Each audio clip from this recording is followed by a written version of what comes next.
Okay, we're having some fun this segment because props are now available in a lot of the markets, yet we're a few days away from getting the insane, crazy cross-sport props. So what is a very cool opportunity, potentially, for people at least where we're at here at Circa, Jeff Benson, who posted this, will flash up the tweet. He is in charge of things at the Circa Sportsbook as far as posting different numbers, and he's in charge of a lot of their operations. So he tweets out all the Circa Sports bettors, if you're looking for any specific fun and interesting props, please comment. This was a tweet yesterday at Jeffrey Benson 12. And we'll try to add some. Remember that they have to be approved by the Gaming Control Board, so you can't do things like Gatorade color or things that are not easily graded. So we thought we'd have some fun with that. Our producer, Brian Ortega, behind the glass, he's offered some opinions of his own. We'll throw up Ortega's hypothetical prop bet first, and then you and I came up with a couple really fun ones. I hope Nevada Gaming can pick up. Nevada Gaming should definitely pick up mine. Because I would definitely bet mine. Absolutely. Yeah. Well, we're going to get to yours in a second. Let's get to from the producer prop market. This is Brian Ortega, who has his nice little menu card. This is really well done, by the way. Which team's first touchdown scores number will be higher? And this is one that has usually been posted. So this is a bet that you should be able to make at some point. Now, Brian is setting his own line here. So he's putting Eagles plus 250, Chiefs plus 110. So to run through it, you have Eagles, number 1, Jalen Hurts, number 3, Zach Pascal, number 6, Devontae Smith, number 11, A.J. Brown, Quez Watkins, number 16, Miles Sanders, number 24, Boston Scott, number 35, and then number 88, Dallas Goedert.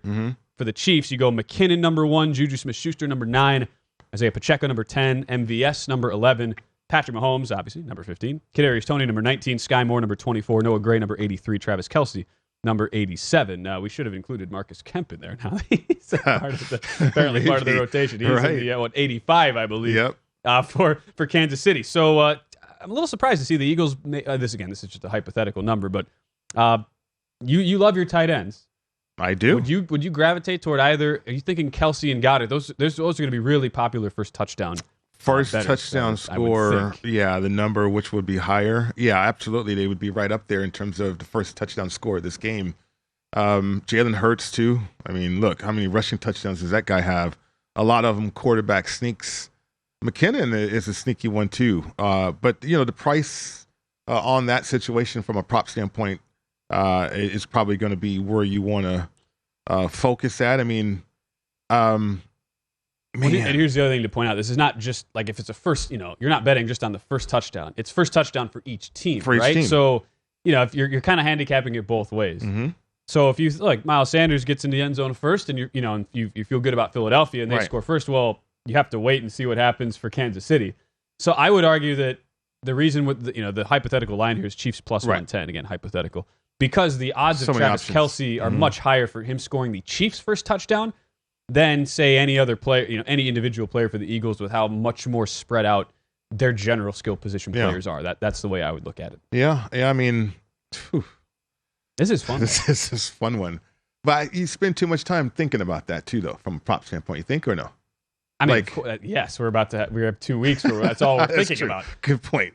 I mean, we're going to get into some with the ledger, which gets crazier, is only going to continue. So that's how I would look at. Who would you select? I mean, I would go with Jalen Hurts. I mean, it's number 1, right? But the highest number for each team. I mean, so you would bet on the Chiefs in that point because you're viewing that if Hurts is scoring first, number 1. So I mean, literally, unless Jerick McKinnon scores for Kansas City, the Chiefs number would cash. The Chiefs number would cash. Yeah, I would go Chiefs just more, and really, it's more so having conviction in Travis Kelce being such a target, regardless of his position on the field. And with the Eagles' solid pass rush forcing Mahomes to get the ball out quickly, Kelce is going to be a huge target in the red zone. And that's number 87. That only Dallas Goedert would then beat you from the Eagles side. So that's how I would look. Again, these are all fun hypothetical props. We're trying to create our own right now. What is the prop you have for us, sir? You don't have to spend too much time on this one because this is a way to handicap the officials, I think. So over under total coaches challenges set at 1.5 because you got Carl Sheffers. And then Sheffers. If you're going to handicap a game or handicap officials, I think this is a great way to do it. Over under total coaches challenges. That's a really good number too. That's something that will probably be available In the past, there have been, will there be a successful coach's challenge? Mm-hmm. I would think and Andy Reid used both of his challenges. Yeah, I mean, Andy Reid, he's been emotional. We saw that. And then Sirianni, I mean, my goodness. Yeah. Right? First Super Bowl for that guy as a head coach. I mean, that's a really interesting one. And then I don't know where I would lean on. Okay. And then the other one for consideration. So yes, no. So yes, no prop. Yes, no. Okay. Will there be a touchdown spike by an offensive lineman? Oh, that's great. Isn't it good? Guy spike. Right, because you got Kelce, Jason. This could be his last Super Bowl. If you're Jalen Hurts here on a sneak, you might hand the ball over to him. Go ahead and give me a spike. And Lane Johnson. I mean, there's some candidates here, right? On the other side, I don't know about the other side, though. Well, think about how dynamic and creative of a play caller Andy Reid is. Could there be a situation where you get a large man in the end zone, and then you're definitely getting a spike there. Absolutely. So the number's at 1.5. Yes, no. We talked about the number. Yes being yes, plus gotta be plus money on the offensive lineman. Yeah, I would be intrigued in that. Though. Minus 110 for the no, though. I mean, you're only giving me minus 110. You saying plus 120 for the yes? Jalen Hurts could literally give us a 10-cent straddle, Pritch. All right, you gotta be a fair bookmaker. All right, if it's minus 120, we'll see what Jeffrey would do with that number. I mean, hopefully we can get that. We're gonna Brian, I believe, is going to submit all of these on our behalf. At least I'm assuming. Can they pass the gaming board? You think? Oh, those? Yeah. Yes, absolutely. Here's mine. Ready for this? Yes. Let's go. All right.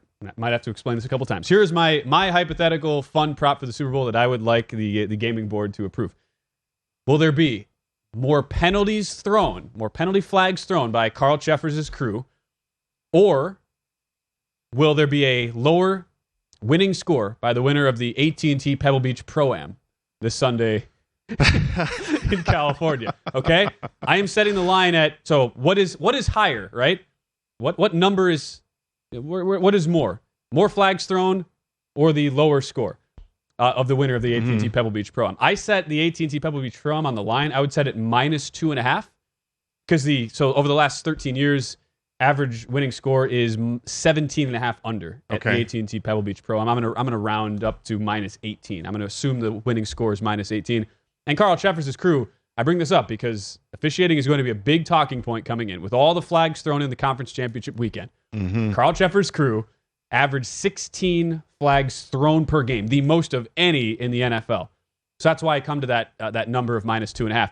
And I'm going to take the plus 2.5 with Carl Jeffers' crew because as much as the scrutiny will be on Jeffers and the refs, you have this all-star crew. You have a team in Philadelphia. Most of their players have not been in a Super Bowl before. There could be some sketchy lack of cohesion type sequences early. We get a lot of flags. And also, I'm coupling that with this is as weak of a Pebble Beach field as we've had in some time. A bunch of the top guys are being paid off to go over to Saudi Arabia and play in that tournament this week. I like how you say that. I mean, that is what it is. Let's be real here for a second. So I'm inclined to believe that the winning score is not going to be as deep as in previous years for Pebble Beach. I'm going to say it gets to more like 14, 15 under. Yeah. I actually think Jeffers' crew could end up throwing more flags than the winner's low score at Pebble Beach. So we wouldn't have a good Super Bowl if that happened. Well, it doesn't mean that. Flags? I mean, maybe it's a hedge on entertainment. I don't know. After the scrutiny, though, these officials have received. That's also a good point.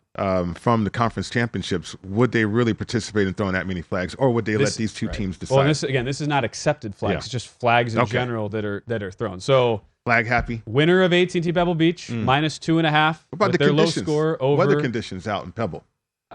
We don't know. Okay. I mean, that's the thing. Spyglass is one of the three courses at the Pebble Beach rotation. Yeah. If it's windy, that place is a really tough course. Played both of those, by the way. I had to do that. I had to. You teed me up with that one. You always got to let them know. Got to let them know. I've never played. I'm sure my dad's going to text me, I played those courses too, because he has. I haven't. Go to VSiN.com/subscribe to become a VSiN Pro subscriber today.